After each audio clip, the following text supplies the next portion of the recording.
Welcome to True Paranormal, the podcast, with your host, Leo Rizzuti. Every week we will explore such topics as ghosts, demons, poltergeist, haunted history, time shifts, cryptozoology, and other aspects of the paranormal through listener-submitted accounts, documentary studies, and interviews with the investigators that dedicate their lives to searching for proof of the unknown. So get a fresh cup of coffee, dim the lights, relax, and get ready for a short visit to the realm of the true paranormal.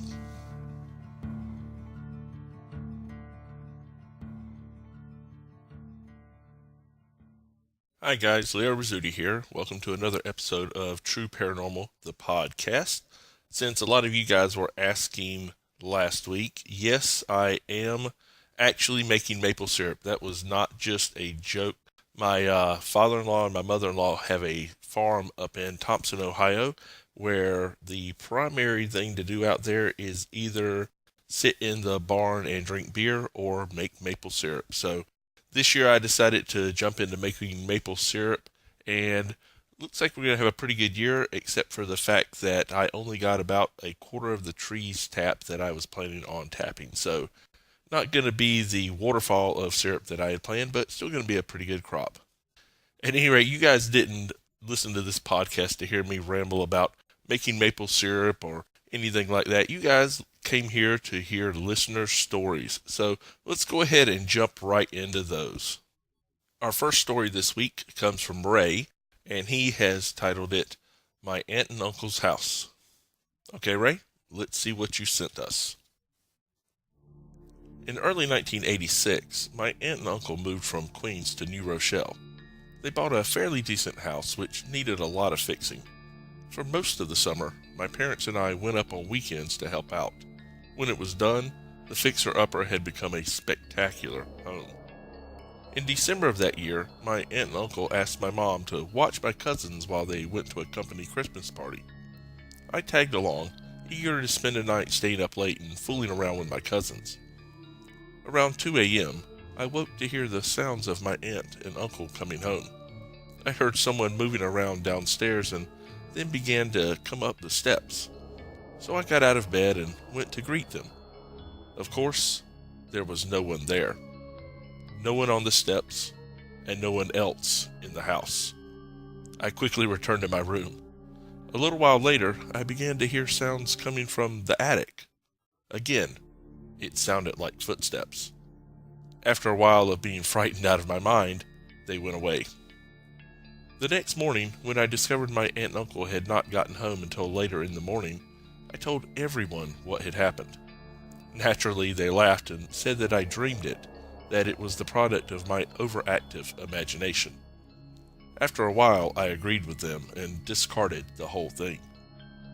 About a month later, I was back at my cousin's house. My younger cousin and I were in the basement, playing with his video games. Not knowing why, I turned my head and looked behind me, just in time to see a white mist move around the corner. I very calmly put my joystick down and told my cousin to come upstairs with me. This time, I didn't tell anyone. Not too long after that, my mom told me she had spoken to my aunt. My little cousin had taken up a strange habit. For some reason, at around the same time every night, he had started going around the house, making sure that the doors were locked and bolted. When asked why, he had no answer. After a few months, he stopped. Things quieted down until 1989, when my uncle proceeded to tell us he no longer doubted my ghost story. It seemed he was out in the backyard doing some gardening. My aunt and the kids had gone out for the day. He took a break for a moment and looked up to see a woman come around the side of the house, walk up the steps to the back door, and walk in. My uncle called out, thinking that it was a neighbor who didn't see him in the yard. He ran into the house after her and found no one. He stated there was no way the person could have gone out the back without coming back his way, and no way she could have gotten out the front, as the door was bolted shut from the inside. Since then, there hasn't been any other occurrences, and I've been to their house dozens of times. I often wonder if the presence of a new family and all the ruckus that was made when the house was being remodeled annoyed something in the house, and whatever it was decided to make itself known. Maybe after the family settled into its daily routine, whatever it was calmed down. I'm just waiting to see what happens when they remodel their kitchen. Wow, Ray, that is a really cool story. That is one thing that we have seen over and over and over again in the world of the paranormal, is that when you move into a home and you start renovating, you start doing construction, you start changing things around, a lot of times activity will kick up. And that sounds exactly like what you experienced at your aunt and uncle's house. Really, really cool experiences, and thank you for sharing your story with us. Our next story comes from Alex, who entitled it A Lifetime of Experiences. Okay, Alex, let's see what you sent us. I grew up for the most part in a tract house in Southern California. My great-grandparents moved into the house in 1956 or so, when my mother was still a toddler. In 1974, my great-grandfather was injured when a freight elevator door fell on him, paralyzing him. My great-grandmother told me he was very unhappy depending on her for everything, and after teaching himself to walk, he sent her out of the house, walked to the closet, removed his shotgun, placed the end in his mouth, and pulled the trigger. He died in the doorway of the master bedroom. My first ghostly encounter happened when I was 9. I was asleep in my great-grandma's bed in the master bedroom. I woke up around 2 or 3 in the morning to hear her in the kitchen, puttering around. I looked up at the door to see a very distinct figure of a man peering around the doorframe at me. He was about 6 foot tall, with white hair and clothing. He was so clear that I could see his fingers curled around the doorframe and the white part of his fingernails. I closed my eyes and slowly counted to 10. When I opened my eyes, the figure was gone. I thought I was dreaming and went back to sleep. The next night, I awoke about the same time to hear her in the kitchen washing dishes. It was then that I saw the figure in the doorway again. This time, however, he began to approach me. I closed my eyes, shaking, only to hear the floor squeaking like someone was crossing the room. It stopped at the side of my bed, and I felt a light brush against my cheek, like a kiss. I screamed and didn't stop screaming until Great-Grandma came running in. As she calmed me down, I related the story of the past 2 nights. She got up and removed a shoebox of pictures from the closet. She took out one picture and showed it to me. "Is this who you saw?" It was, right down to the clothing. I began to shake as she told me that it was my great-grandfather. The family thought that it was my imagination when she told them, until they realized I had never seen that picture or heard the story of his death before. It was later told he died in the spot that I saw him, 1 year before my birth. It was my great-grandma's firm belief that he had been sent back to protect me. As I got older, he began to affect things in the house to show his presence. Floors would squeak like someone was walking down the hall. Doors and cabinets would open and shut. Chairs would move. Objects would disappear and reappear in places you would never put them. But he was never seen by anyone in the family, except for me. I can remember one occasion he trapped my mother in the kitchen by moving chairs and cabinet doors in her way. I stood frozen in the living room and watched until my mother was in tears, crying out for him to stop, and identified herself by his nickname for her. It stopped suddenly, as if he realized who it was he had terrified. When I was 15, my great-grandmother got very ill and had to be taken to the hospital. I too was sick at the time with pneumonia and confined to a bed in the living room.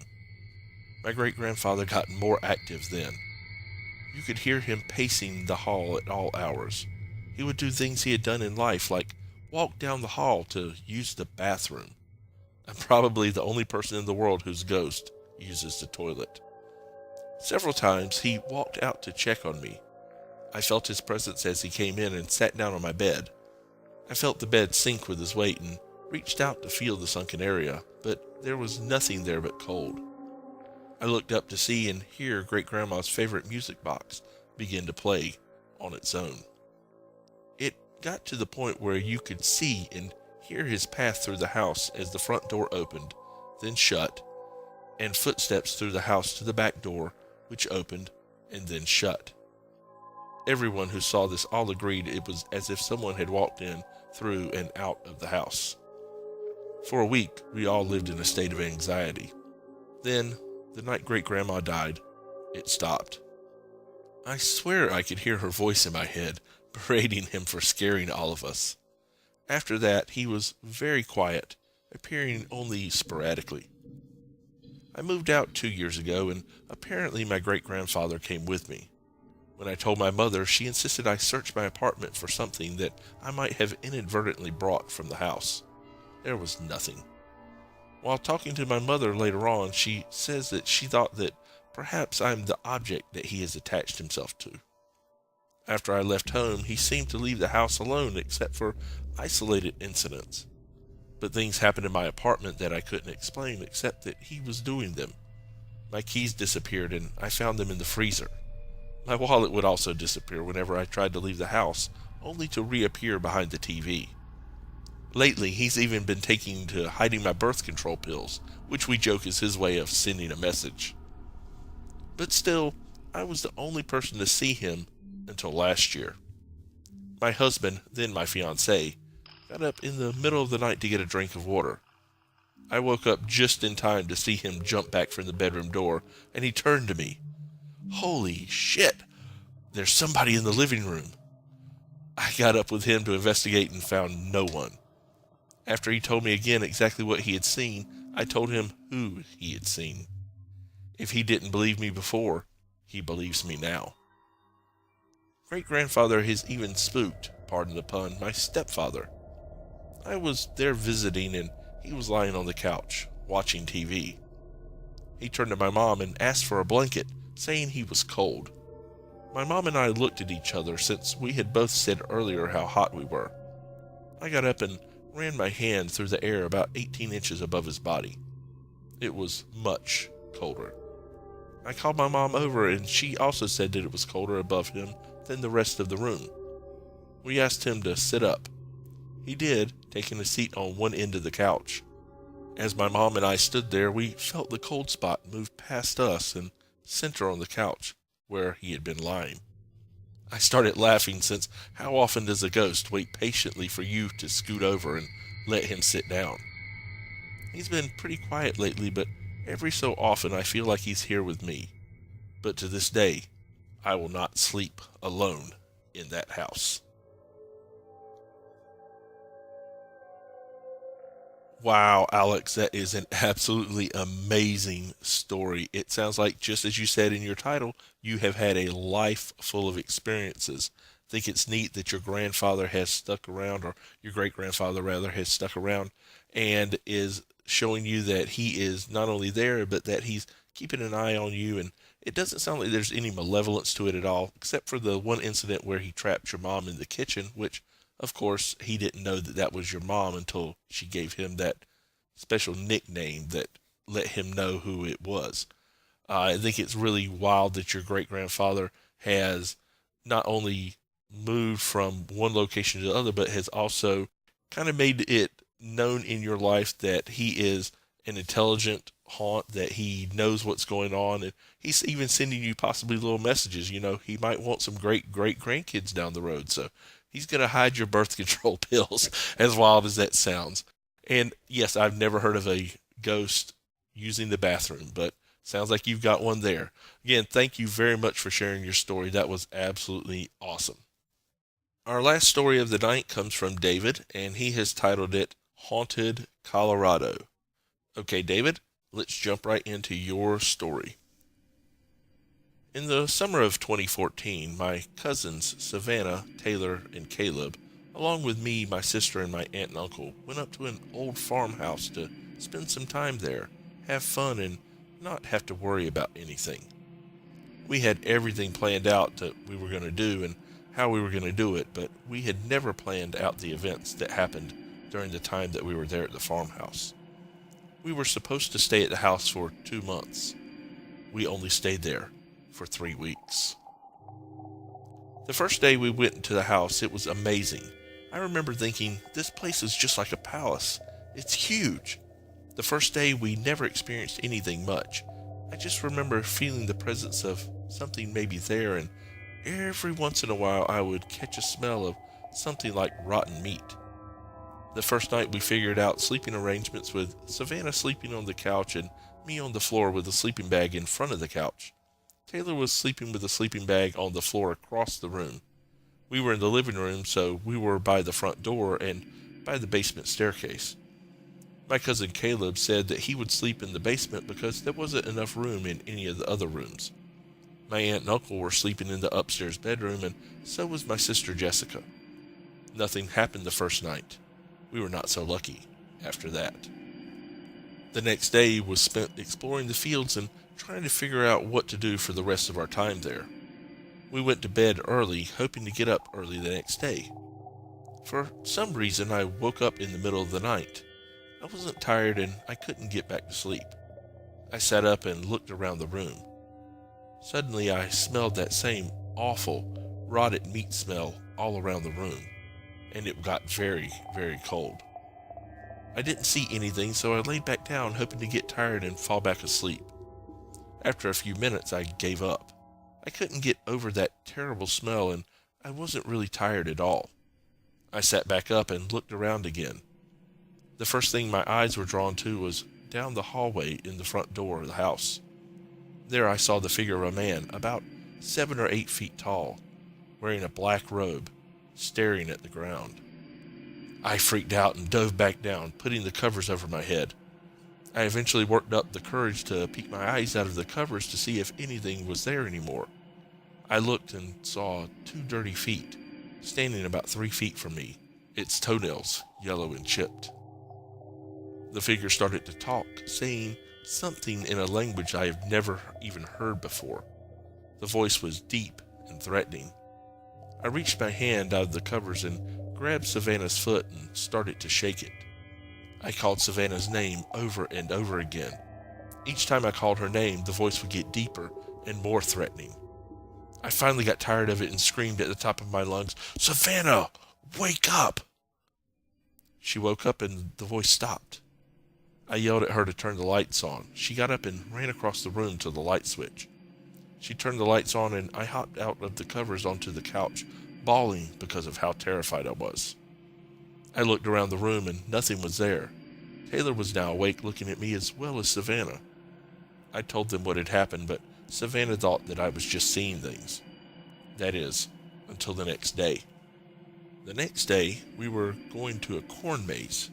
Savannah went upstairs to go change her clothes, and right as she stepped onto the first step, she looked up and saw a full-body apparition of a woman.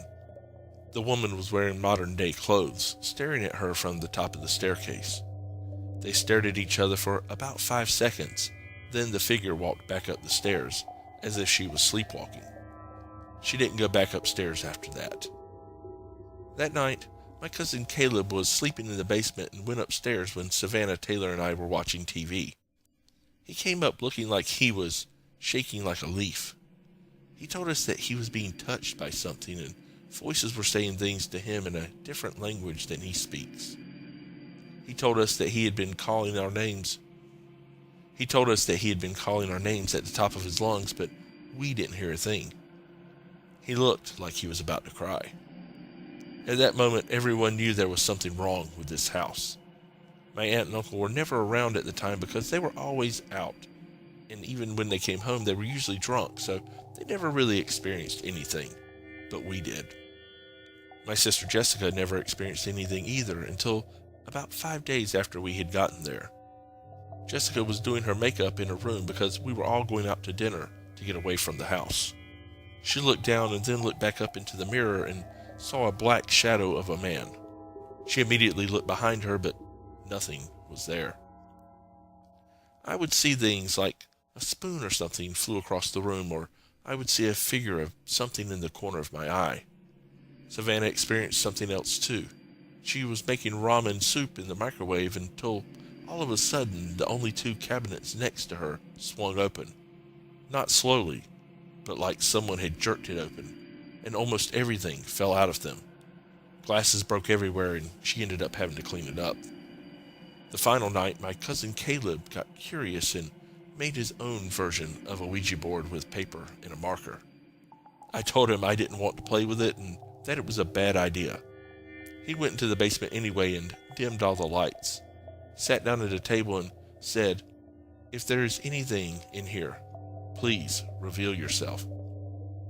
A split second later, the table levitated in the air and swept across the room, slamming into the wall. It didn't break, but it scared him really, really bad. He ran upstairs and said to us, "We need to leave. If we spend another night here, I'm gonna go crazy." So the next day we packed up all of our stuff and left. I haven't gotten the whole story about what happened because my cousins won't tell me everything. But whatever was in that house didn't want us there. Oh my Lord, David, that was an absolutely terrifying story. I would have lasted about 3 weeks there myself, and I have very rarely even heard about any kind of activity like you experienced there. I've heard of demons appearing, things like that, negative entities appearing much taller or much shorter than a normal person, which sounds kind of like what you had there, but you had that combined with voice that was in a language that you couldn't recognize. You also have the instance, and this does happen with negative entities a lot of times, where only one person can witness it, and if they're in a room with multiple people, then for whatever reason they are unable to wake those people up. I know in a couple of the demonic cases that I've studied, the Smurl case comes to mind instantly. There have been instances where a demon was attacking one person and the person right next to them in the bed had no idea what was going on, and when they tried to wake that person up, they just couldn't do it. It's the kind of thing that we see a lot of times with negative attacks, and it sounds like a little bit of what you experienced there. Ouija boards, definitely, as we've said before, almost never, in fact, I'll go out on the limb and say pretty much never a good idea. You are very smart to tell your cousin that you didn't want to participate. However, he didn't listen to your advice, and you saw what resulted from that. So usually not a good idea to play around with Ouija boards, whether they are ones that you buy from the store or ones that you have made yourself. In fact, I've actually heard people talk about how homemade Ouija boards are actually a little worse to play with because they're a personal conduit than store-bought Ouija boards. So kind of a double whammy for your cousin there. But good news is you guys got out and you're safe and sound and happy, and you learned from that experience. Thank you very much for sharing your story with us. That was awesome. Well, guys, that's going to do it for this week's episode of True Paranormal, the podcast. I would like to thank Alex and Ray and David for sharing your stories with us. You guys are rock stars, and I really appreciate it. If you would like to share your story with us, just check us out on Facebook at True Paranormal, the podcast, and there's an email button there, and there's a send message button. Either one of those work. Just send us a message, and we'll be glad to share your story on one of our future broadcasts. Also, if you're listening to us on iTunes, be sure to give us a rating and a review. We'd love to get the feedback from you guys. If you have any questions or comments, wherever you listen to our podcast, or if you join us on Facebook, be sure to comment and let us know what you guys think. We'll be glad to answer any questions that you have and get back to you as soon as possible. In the meantime, my name is Leo Rizzuti. This has been True Paranormal, the podcast. I'd like to thank you guys for joining us this week and every week. And join us next week for another great episode of True Paranormal, the podcast.